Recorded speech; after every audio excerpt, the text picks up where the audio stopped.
On today's show, Quin Snyder agrees to a 5-year deal to become the new head coach of the Atlanta Hawks. Why was it time for the Hawks to move on from Nate McMillan? What does Quin Snyder bring to the table that Nate McMillan possibly couldn't as the head coach? How beneficial is it that Snyder will get a chance to coach the Atlanta Hawks over this final 1/3 of the NBA season? What needs to happen over the final portion of the season to feel like Quin Snyder's gotten off to a good start in Atlanta? All of that and more coming up right here at Locked On NBA. You are Locked On NBA, your daily NBA podcast. Part of the Locked On Podcast Network, your team every day. What's up and welcome to another edition of Locked On NBA, the biggest stories with the local experts. I'm your host, Jackson Gatlin, also host of Locked On Rockets right here on the Locked On Podcast Network. Today's episode is brought to you by Prize Picks. Tonight, how about taking Luka Doncic to score more than 26.5 points? What about Giannis Antetokounmpo to have more than 9.5 rebounds? How about Devin Booker to have less than 6.5 assists? Or maybe we even go with Ja Morant to have less than 2.5 three-pointers made. So what is Prize Picks? It's daily fantasy sports, but how does it work? Basically, you pick 2 to 6 players, and if they score more or less than their Prize Picks projection, you can win up to 25 times back on your money on any entry that you submit. There's no competing against other people. It's just you versus the projections available. Prize Picks offers projections on any sport that you watch. That's NBA, of course, NFL, MLB, NHL, PGA. They've got you covered for everything. Entries can be made in 60 seconds or less. It's that easy. They're safe. They offer incredibly fast withdrawals, currently operational in over 30 states and Canada. So download the Prize Picks app or go to prizepicks.com to sign up and play daily fantasy sports. First-time users can receive a 100% instant deposit match up to $100 with promo code LOCKEDON. That means if you deposit $100, Prize Picks will give you $100. If you deposit $50, Prize Picks will give you $50. Don't forget to enter promo code Locked On at sign up for an instant deposit match up to $100. Joining us now is the host of Locked On Hawks, Brad Rowland, who you can find wherever you listen to your podcasts and on YouTube. Just search Locked On Hawks. And Brad, the Atlanta Hawks making a splash with a new head coach mid-season, I guess, here in the final 1/3 of the NBA season. We're going to talk about Quin Snyder taking over in Atlanta. But first, I got to ask, why was it the time for the Atlanta Hawks to finally move on from Nate McMillan? What was ultimately like the final nail in the coffin there? It's a great question, honestly, because it's such an unprecedented situation where the last time a coach was fired with this good of a record in season was 5 years ago. It doesn't usually happen when you're around 500. You're usually pretty safe, but I'm not sure if there was one inciting incident. I think the Hawks just kind of been frustrated where they've been for a while. They pushed a lot of chips in the offseason to be a better team this year, quite honestly. And McMillan wasn't the worst coach in the world necessarily, but they were talking about how he had been drowned out and they had a couple of bad losses before the All-Star break. And I think as we'll get to with Quin Snyder, maybe they had an inkling that this guy was potentially available to replace him if they moved quickly. So I think it's all a little bit of everything, but in the end, they decided to move on. And it's certainly a defensible decision. I think that he was not going to be the guy that took them to the highest of heights, and that's where they want to go. What does Quin Snyder ultimately bring to the table that maybe McMillan couldn't as a coach? I think he's a lot more innovative on the offensive end of the floor, especially. McMillan has some strengths. He is a very good sort of culture setter. He got a lot of acclaim for the way that he handled the team when he took over from Lloyd Pierce a couple of years ago.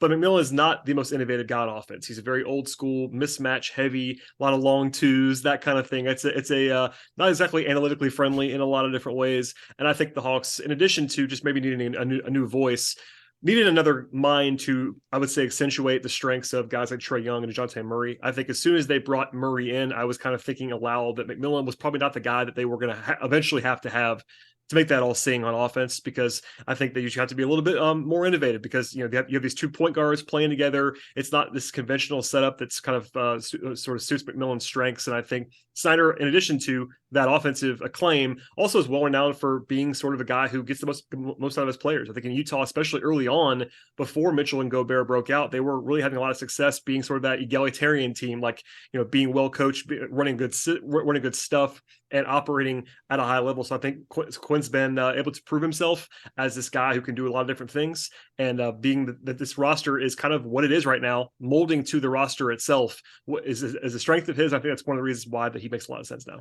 Of all the rumored names that the Hawks were, potentially interested in, obviously they, landed Quin Snyder, who you could argue is the best coach of the bunch, but Kenny Atkinson was another name, a handful of other assistants from around the NBA landscape. How important was it that they got arguably the best coach available on the market right now? And again, mid-season, right? Kind of an unconventional time to make a hire like this.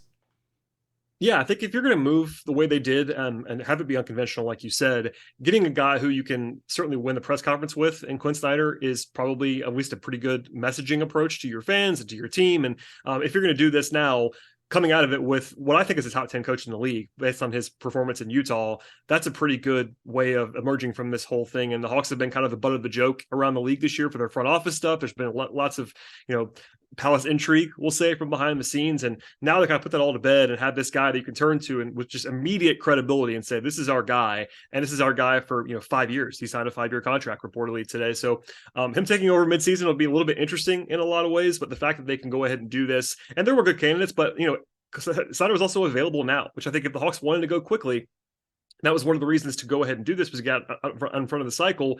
If you wanted Kenny Atkinson or Charles Lee, you would have had to wait probably. Like, those guys are not going to leave midseason from contending teams to go take over the Hawks. So Snyder being available, Snyder being a guy who they could talk to openly and freely right now in the middle of the season, all that seemed to come together and have him be sort of the guy almost right away. It seems like he was kind of the guy they wanted at the top of the list, and that's the guy they landed. And when you're talking about kind of him being able to walk in, mid-season right here, the final 1/3 leg of the season, whatever, after, post All-Star break, how beneficial is it going to be able to allow, not only he gets to take a look at kind of what the guys are doing. Reportedly, he might step into, the coach's box, be on the sideline as early as Tuesday, for this Hawks team. I mean, how beneficial is it going to be for him to really kind of start to establish a connection with these players, see what they can do on the court, make his presence felt in that locker room, rather than, okay, you make the hire in the offseason, then you got to go through the whole offseason, and I feel like there's maybe pros and cons to him stepping in, right out of the gate like this. Yeah, there are definitely pros and cons. I mean, for one, it's just kind of uncharted territory.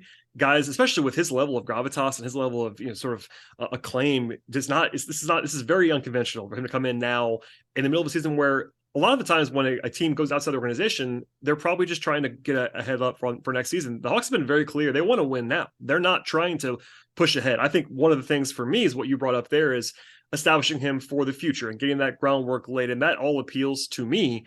But I think the Hawks are not going to be probably just as patient as that. I'm not sure that they want to win the championship now. Obviously, that's probably not exactly realistic at this stage, but I think that they are saying to anybody that will listen, this is a move that is certainly future focused, but also focused on the now, and sort of has that dual approach. Maybe you can use the rest of the season as sort of a box to play in. They do want to win, and it's sort of a live atmosphere of trying to get better right away and build those relationships. But also, you go into the summer with some data to look at, some relationships to already built with your players, and just some tape and all that stuff too. So there are pros and cons. It's going to be a little bit weird this first week. And if he coaches Tuesday, he'll have one practice. That's basically not what you would normally see from a guy coming in from the outside. But if they can get it all done, not panic too much about the short term and kind of focus long term, there are some pretty big strengths to it as well.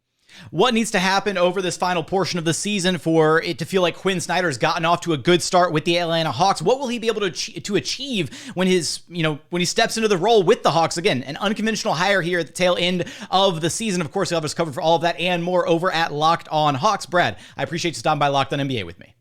Thanks for having me.